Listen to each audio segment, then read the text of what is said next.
लगने जा रहा है। इस सदी का सबसे भयानक सूर्य ग्रहण। गर्भवती महिलाएं सावधान हो जाइए। क्या आपने कभी खुले आसमान की तरफ देखकर खुद से यह सवाल पूछा है कि जो सूरज रोज सुबह हमारी खिड़की पर दस्तक देकर हमें जिंदगी की नई शुरुआत का एहसास कराता है, अगर वो एक दिन अचानक अंधेरा ओढ़ ले तो क्या होगा? मैंने जब पहली बार यह कल्पना की थी तो मेरी रूह तक कांप उठी थी, क्योंकि सूरज सिर्फ एक तारा नहीं है, वह उम्मीद है, ऊर्जा है, जीवन है। और जब यही सूरज कुछ देर के लिए भी ढलता है तो जैसे सारी सृष्टि एक पल के लिए ठहर जाती है।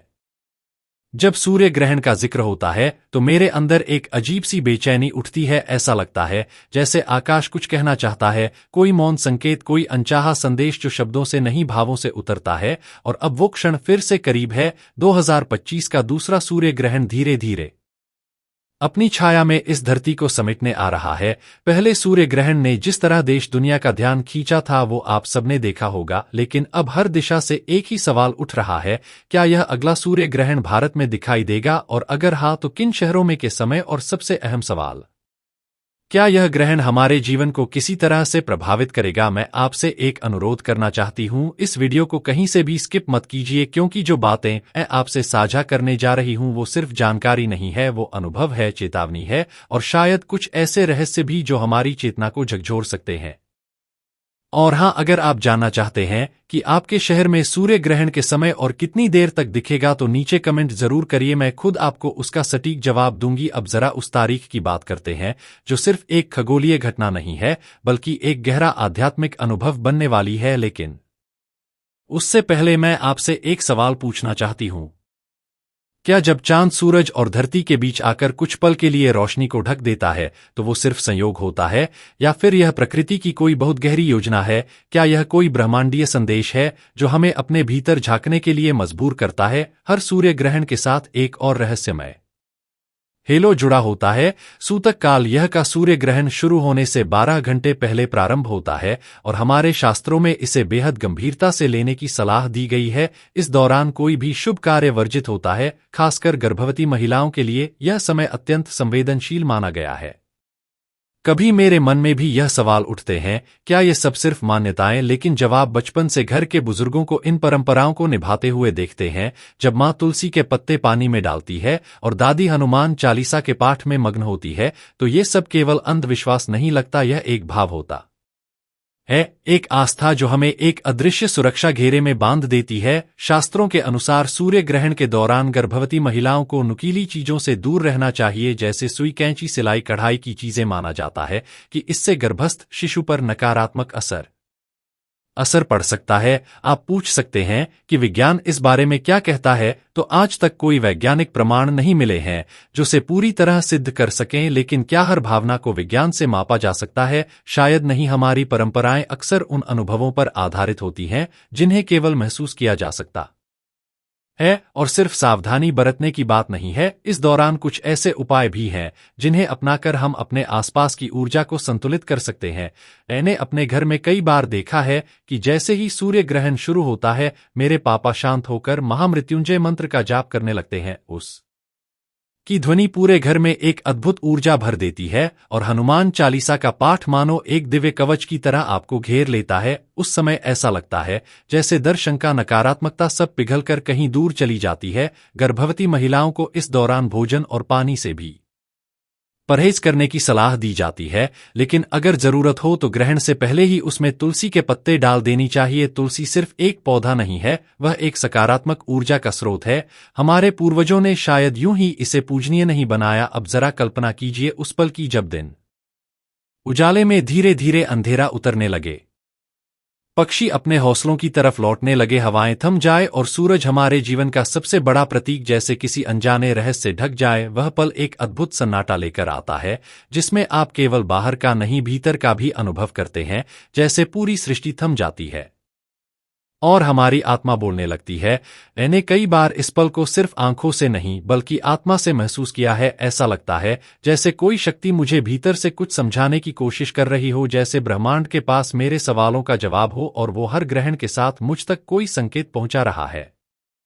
और अब हम उस हिस्से की ओर बढ़ रहे हैं जिसका इंतजार आप सबसे ज्यादा किया है। जी हां, अब मैं आपको बताने जा रहे हूं उन भाग्यशाली राशियों के बारे में जिन पर इस सूर्य ग्रहण का सबसे अधिक शुभ प्रभाव पड़ने वाला है। ऐसा कहा जा रहा है कि इस बार भगवान शिव और मां लक्ष्मी की विशेष कृपा कुछ खास राशियों पर बरसने वाली है और इन भाग्यशाली राशियों में सबसे पहला नाम आता है मकर राशि। मकर राशि वालों, अगर आप मेरी आवाज इस वक्त सुन रहे हैं तो पूरे यकीन से कह सकती हूं कि आपके जीवन में कुछ बहुत बड़ा, बहुत शुभ होने जा रहा है।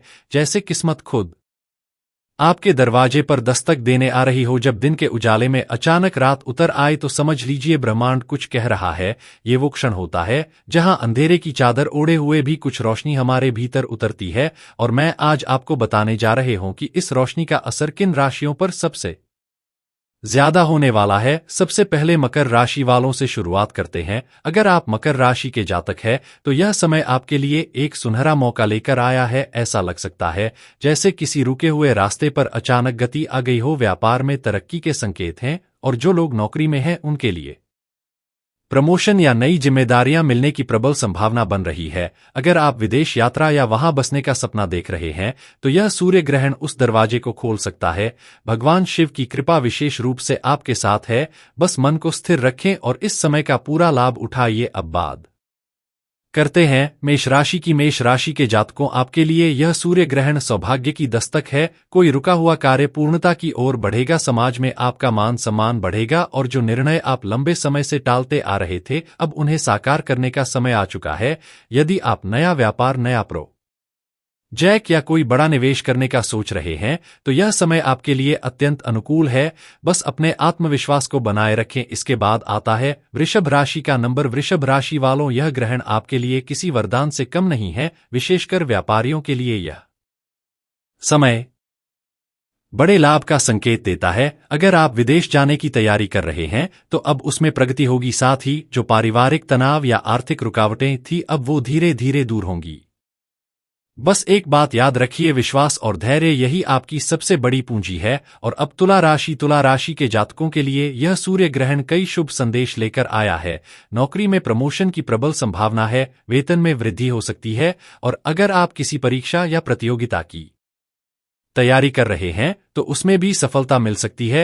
व्यवसायी वर्ग के लिए भी यह समय नए विस्तार और लाभ का द्वार खोलता है। कुछ लोगों को अचानक धन लाभ की संभावना है और अगर आप लॉटरी या निवेश जैसे क्षेत्रों में रुचि रखते हैं तो थोड़ा प्रयास कर सकते हैं, लेकिन ध्यान रहे श्रद्धा और सैन्य बनाए रखें क्योंकि यही आपकी सफलता की कुंजी है। और अब वो जानकारी जिसका आप बेसब्री से इंतजार कर रहे थे, इस सूर्य ग्रहण की सटीक तारीख और समय। इस वर्ष का दूसरा सूर्य ग्रहण 21 सितंबर 2025 रविवार के दिन लगेगा। हिंदू पंचांग के अनुसार यह अमावस्या की रात होगी। वहीं अमावस्या जो तांत्रिक और आध्यात्मिक दृष्टि से बहुत ही विशेष मानी जाती है। इस दिन का खगोलीय संयोग कुछ ऐसा होगा कि चंद्रमा सूर्य के बीच आकर कुछ पलों के लिए रोशनी को ढक देगा। अब समय की बात करें तो यह सूर्य ग्रहण रात 11:02 पर शुरू होगा और 3:24 पर समाप्त होगा, यानी यह पूरा ग्रहण रात्रि के समय ही घटित होगा। लेकिन एक राहत की बात भी है, यह सूर्य ग्रहण भारत में दृश्य नहीं होगा। इसका मतलब यह है कि हमारे यहाँ सूतक काल मान्य नहीं होगा। धार्मिक रूप से हमें अनावश्यक चिंताओं में पड़ने की आवश्यकता नहीं है और गर्भवती महिलाओं या सामान्य जनमानस के लिए कोई विशेष प्रतिबंध नहीं है। फिर भी यदि आप आध्यात्मिक हैं और अपनी ऊर्जा को साधना चाहते हैं तो यह समय मंत्र जाप और आत्मचिंतन के लिए बहुत उपयोगी हो सकता है। अगर आपने अब तक इस वीडियो को पूरा देखा है तो इसका मतलब है कि आप सिर्फ जानकारी नहीं बल्कि अपने जीवन में सकारात्मक बदलाव लाना चाहते हैं। इसलिए मैं आपसे अनुरोध करती हूं, इस जानकारी को सिर्फ अपने तक सीमित न रखें। अपने दोस्तों, परिवार और सोशल मीडिया पर इसे जरूर साझा करें ताकि कोई भी भ्रम या डर में ना रहे। तो प्रिय भक्त, हम उम्मीद करते हैं कि आज की वीडियो में बताई हुई जानकारी आपको अच्छे से समझ आ गई होगी। यदि वीडियो आपको अच्छा लगा हो तो एक लाइक अवश्य कर दे। कमेंट बॉक्स में जय मां लक्ष्मी, हर हर महादेव अवश्य लिखें। वीडियो को ज्यादा से ज्यादा शेयर करें। अगर आप इस चैनल पर नए हैं तो चैनल को सब्सक्राइब करें ताकि हमारी आने वाली सभी वीडियो की जानकारी आप तक सबसे पहले पहुंचे। हर हर महादेव। राधे राधे।